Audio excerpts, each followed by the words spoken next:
Thank you so much, Taylor. Well, you can expect to hear some noise if you're in Leesburg tonight, the site for our high school football game of the week. It is week 3 and plenty of storylines surrounding both Tift County and Lee County. That's right, Carla. Our sports director, Aaron Mukes, joins us live now from Trojan Field ahead of tonight's matchup. Aaron, the home team not coming off their best performance. What do they need to do differently tonight? Yeah, we saw last week Lee County get off to a slow start. This actually got off to a slow start 2 weeks in a row. Tonight, it's going to be to change that, to bring an impact immediately. We're used to this team coming out flourishing, scoring points at a number of bunches. They're going to have to do that tonight against a tough Tift County team. I have head coach Dean Fabrizio with me now.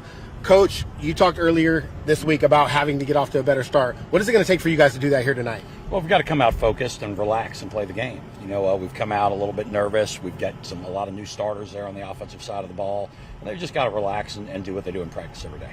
How important is it for the running game to kind of set the tempo and set the tone for this team specifically? Because we know the defense is going to feed off of how your offense plays. So how important is that running game? Well, it's definitely important. You know, when you get the running game going, it opens up everything else, and that's something we've got to establish tonight.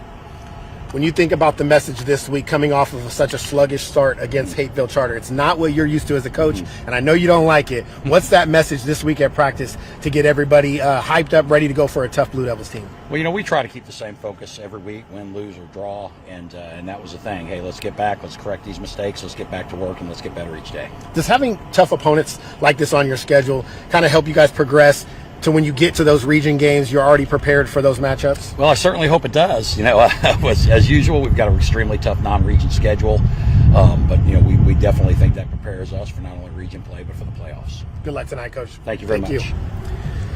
We got more coming up at 6 o'clock. We're going to be live with head coach Jeff Littleton on the Tift County Blue Devils side as they coming off their 2-0 start. Again, back-to-back wins for the first time at their home field since 2021. So they got a lot to say here tonight in this matchup. Make sure you tune back in for that. Until then, back to you guys in the studio.